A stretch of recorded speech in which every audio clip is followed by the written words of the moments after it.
How much does it cost to start a YouTube channel? 100, 500, 1,000, 2,000? Tell me your guess in the comments below. And by the end of this video, I want to see who was right. It's sort of a trick question, but if you want to find out why it's a trick question, then you have to wait until the very end of this video to find out why. Hey everybody, my name is Marcella Dominguez, and if you are new here, make sure to hit subscribe. It's the little red button below, and also tap on the bell button so you could be notified of when I release videos just like this one. I am a trademark lawyer and YouTuber and a podcaster, so if you haven't been able to catch one of my episodes, make sure you scroll down into the description where you can see really great interviews with people like Jason Pfeiffer, editor-in-chief of Marie Claire magazine, and founder of Cool House Ice Cream, and many, many more. But in today's video, I want to explain to you whether it's cheap or expensive to start a YouTube video. First of all, if you want to start a YouTube video, then you have to think about what skills you have or what skills you don't have. So for people like me who are not necessarily video editors, and if I could guess, it would probably take me a really long time to learn how to edit videos, and then I would get really frustrated, and then I wouldn't want to record, and then it would take up too much of my time and interfere with the primary clients that I usually help, being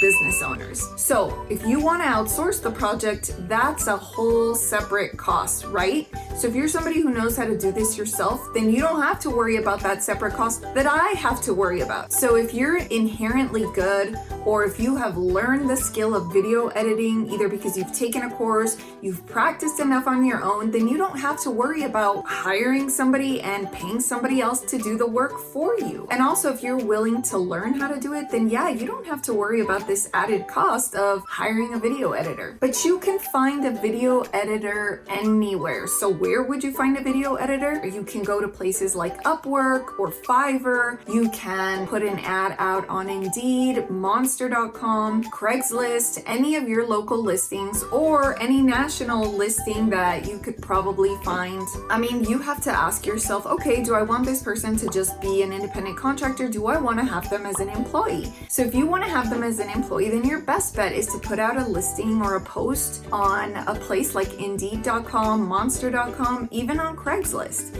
There you can find a lot of talented individuals that not only know how to do video editing, but they might also be able to do graphic design and incorporate those two elements to create really awesome and stunning videos for you. Now, if you're somebody that prefers to not have an employee because maybe you don't have the budget, or maybe you just want to feel and test out the waters first, then places like Upwork and Fiverr are amazing. You can use my code down below to secure your freelancer, so make sure you scroll down into the description, but you will be able to find really talented people on those platforms. Now, let me share a secret though with you. Sometimes it will be hit or miss, and you're not gonna find out until after you've hired them, you've been disappointed with the video, now you're crying behind your computer because you're unhappy with their edits, and then you're gonna have to start back at square one. In order to avoid that, what I do is I ask video editors, of course, to see their samples. I wanna make sure that the samples they're creating are really cool. And when I say really cool, make sure that they match up to what it is that you wanna do. So if somebody's sending you a bunch of videos on like vlogs or movies, that's amazing. They might have great skills when it comes to that sort of thing. But if you are not in the business of creating videos as a movie or as a vlogger, then you might be setting yourself up for failure, because that is not the type of style of video that you're going to want on your channel.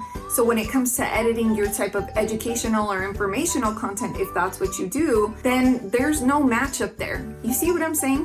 So you're going to want to find somebody who has experience in informational, in educational content, if that is what you're doing. So you need to make sure that you answer this question: what kind of content am I going to be creating? And can this video editor edit really, really cool, really, really awesome and amazing footage for this type of content? And if you cannot find samples or see samples, or they don't provide you with samples of this kind of content that you're creating, then you probably want to steer clear, because again, you want to make sure that whatever it is that you're creating for YouTube matches up to the type of video editing that they can do. And that will save you a lot of headaches, it'll save you a lot of time, and most importantly, it's going to save you a lot of money. So how much does it cost to hire these video editors on Upwork or Fiverr? Listen, some of these people will edit videos for as little as $500 to $600 a month. Other video editors might do this for as much as $2,000 a month. You know, video editing can be a time-consuming skill. It could be tedious for some people, but it's like anything else. If you're redoing your bathroom, you're probably going to ask for a few bids, right? You're going to reach out to a few contractors, have them assess what type of content you want to create, and then ask them, how much is it going to be for this many videos in a given month? Please give me a budget, give me a bid. And it's a good idea to have content already created so that when you send it to them, they know what they're working with. So make sure that you record some content before you send it to them so that they can tell you how much it's going to cost to edit your videos for YouTube. If you're somebody who has information to share, or you're in the education space and you actually have something to sell, whether it's a product or service, I think you need to be asking yourself, how much does it cost me to not be on YouTube? How much am I losing by not being on YouTube? How many customers are failing to find out about me because I am not on YouTube? I think that you really at least need to be aware of the fact that YouTube is the second largest search engine, and it's closely tied to Google. So when somebody is searching some specific content on Google, chances are your videos might pop up for that type of content that they're searching on Google. So what is it costing you to not have one customer, to not have that customer refer you to multiple customers? How much is that in lost profits? Let's start with an example here. Let's say somebody damaged your business by giving you a bad reputation. You'd be pretty pissed off, and you'd probably want to go after them for damages, right? You'd want to sue them, you'd want to recuperate damages, you'd want to make sure that they never did that again, because what they did equated to lost customers. You never know who didn't walk in your door because of what they heard or saw. So not being on YouTube is kind of the same thing, except that you really can't sue anybody. You can't be mad at anybody in specific except yourself, because you weren't willing to put yourself out there. So the cost of not being on YouTube is actually a lot greater than the cost of being on YouTube. Now, I know that lots of you are on a budget and you think that it's too expensive, you don't have the budget, you don't know how to video edit, you don't even know what you're gonna talk about. So you need to have a few places to start. And like I said, one of those is you need to know what you're going to be talking about and then create some kind of content or clips. Then send that to your potential video editor who you're going to find either on Upwork, Fiverr, Indeed, Monster.com, Craigslist. And then once you have a bid that works with your budget, or if you're going to do it yourself, then you can start editing. You know, look at other content that's similar to what you want to put out and decide what type of style you want to work with. It might take you 15 tries, 20 tries to figure out the content that resonates with your audience.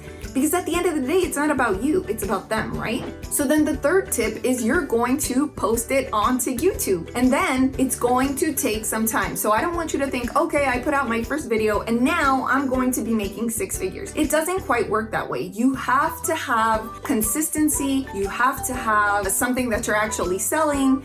You have to let people know where to go. You have to establish a presence. So establishing a presence typically means that it's more than one video. So I guarantee that after you start doing that, you're going to see customers coming in your door, your virtual door or your physical door, depending on what kind of business you have. Then you can really ask yourself, my gosh, what was I losing out on? And what was the true cost of me missing out on YouTube this whole time that I was deciding whether or not I should even jump into YouTube waters?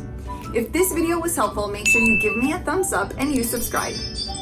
If you want to listen to some of the biggest mistakes that business owners have made, make sure that you head to my podcast. The link is down below, and you can hear of their stories, their journeys, where they share not only their mistakes, but also their wins and their biggest tips for business success.